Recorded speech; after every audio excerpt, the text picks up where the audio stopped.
Welcome to Sinners to Heroes. I'm your host, Danny Iniquitous. Thank you for tuning in. If you're new to the channel, this is a channel about Dungeons and Dragons. We try to take a darker tone with everything you do here. If you like edgier kind of content, like, share, subscribe, keep commenting. We'd love to hear from you guys. Check us out on Patreon, and a special thank you to all our Patreon supporters. What you do for this channel is absolutely amazing. Thank you so much.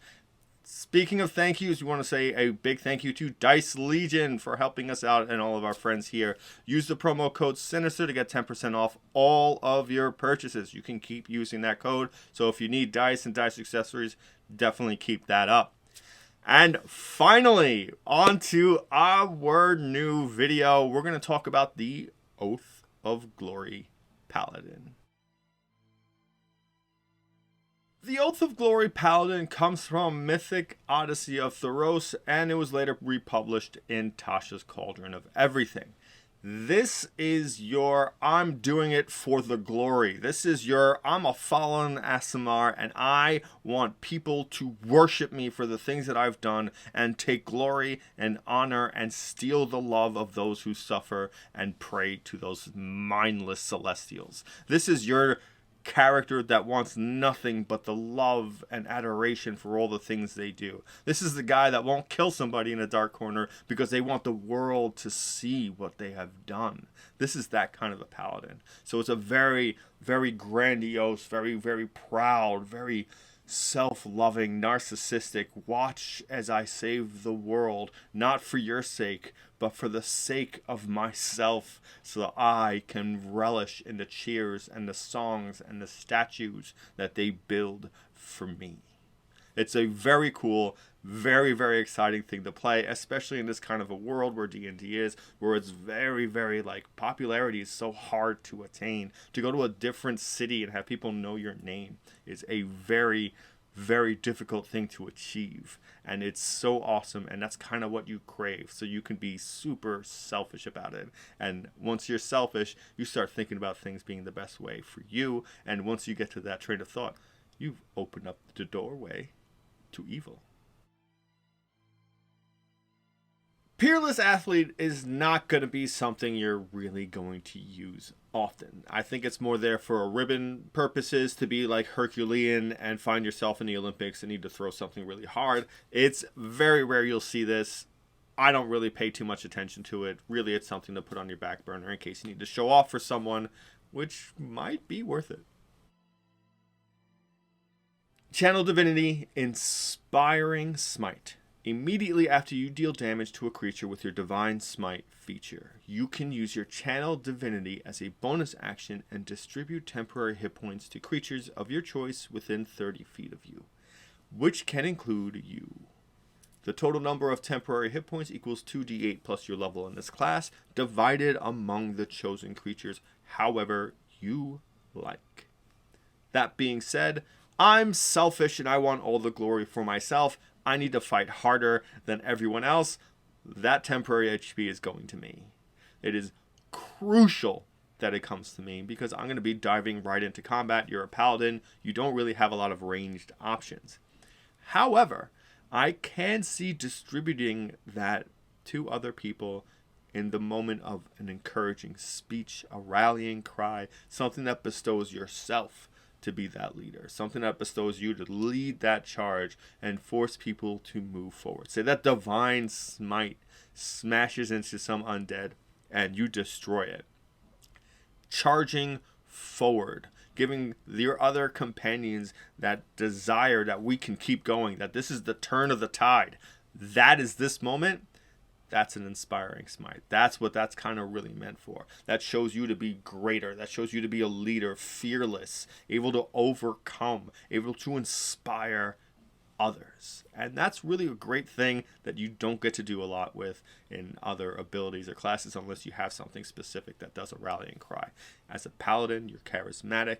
You're supposed to be this great, great presence on the field. And this facilitates that.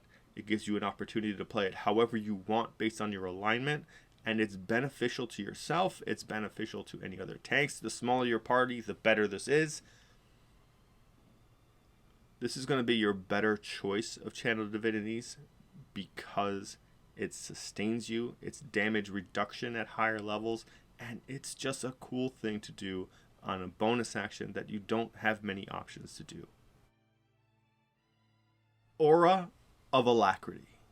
At 7th level, you emanate an aura that fills you and your companions with supernatural speed, allowing you to race across a battlefield in formation. Your walking speed increases by 10 feet. In addition, if you aren't incapacitated, the walking speed of any ally who starts their turn within 5 feet of you increases by 10 feet until the end of that turn. When you reach 18th level in this class, the range of the aura increases to 10 feet. This is, on paper, not a great ability. It looks pretty poor overall. You have to be super tight-knit in order to give that benefit to enough people in your party. As a paladin, you are restricted to basically doing melee for most of your damage. You're a melee fighter. Your divine smites aren't based on ranged attacks. You have to get up close. You wear heavy armor. That's a big part of what you do. This gets you to the fight faster. That's really what it's there for. At 40 move speed on average for basically everything, this is a big jump for you as far as distance that you can cover. If you are in a circumstance where you need to run away from something, running with your party, this will give you that. That is a 1 in a million shot. You probably won't be using that often. As a paladin at 7th level, you already have your aura that helps protect your allies and yourself anyway. So this not being a super strong ability isn't that big of an issue, because as a paladin, your spell slots are increasing, your overall reach of what you can do, you're able to now help defend some party members because of your aura already. This just makes you move a little faster, get to areas quicker, so you're not kind of like just stuck chasing after an enemy who might be trying to kite you the entire time. Glorious Defense. When you reach 15th level, you can turn defense into a sudden strike. When you or another creature you can see within 10 feet of you is hit by an attack roll, you can use your reaction to grant a bonus to the target's AC against the attack, potentially causing it to miss.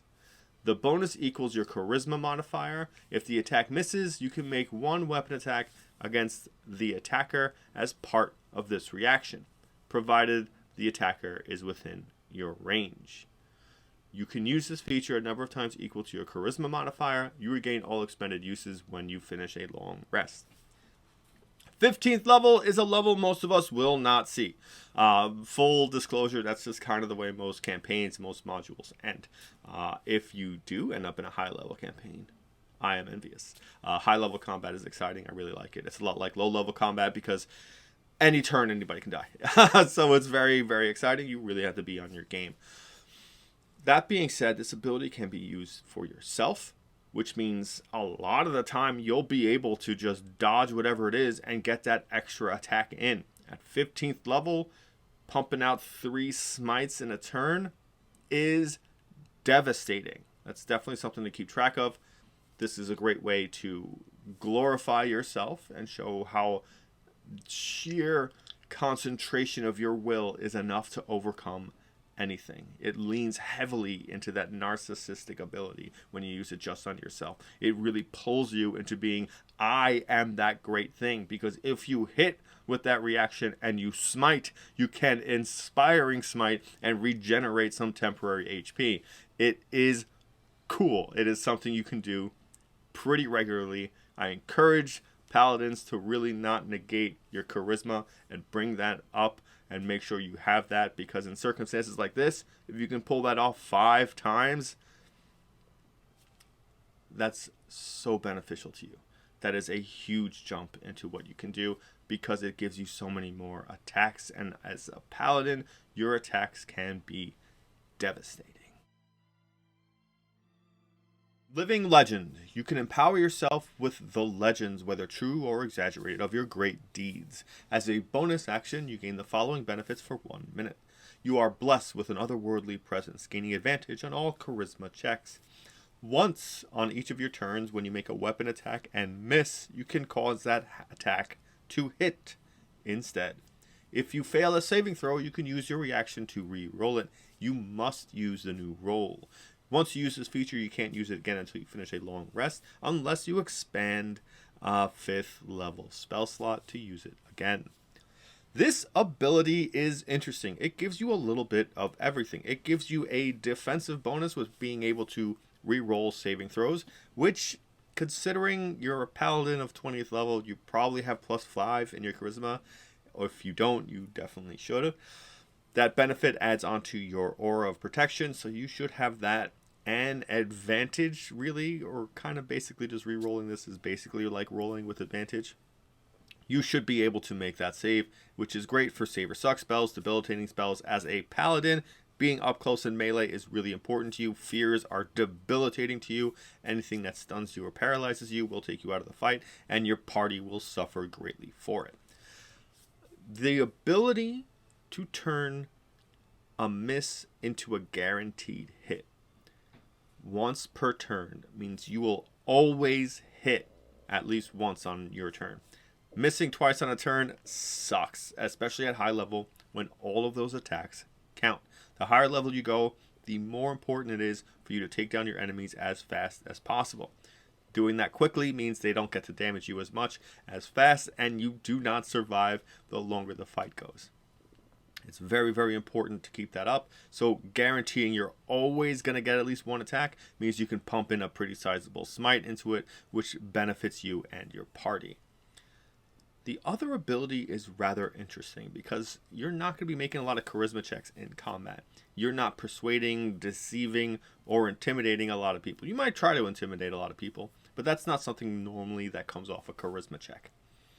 This means this ability gives you out of combat uses. It's very interesting how that comes to be. It's not the normal capstone ability for a paladin, but it does give you a variety of different options on how to use it, and it does put you in a situation where you can use it outside of combat as well. So maybe it's very beneficial for you to do so. It's interesting, and you also get to use it using a 5th level spell slot, though I feel like that's a little much in demand for this kind of ability. But it's interesting to still have that at least viable for you. Our final thoughts on the Oath of Glory Paladin. If you want to build that I'm gonna be the hero kind of character, you can really, really dive into this and pull so much of that influence from your abilities and really use a lot of that paladin gravitas that they tend to all have, where what you say is so important that you have to exude this wonderful presence out into other beings, and everything around you should share in what you're doing.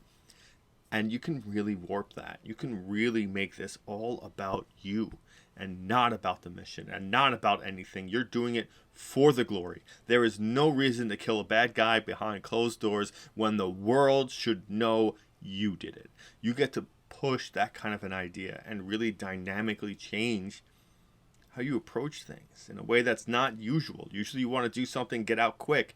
You don't. You want to be caught saving the world. You want the world to see you do whatever vicious thing you feel is necessary to save it, even if it means from itself. Your goal is the statues, the songs, the cities named after you, and the people who praise you.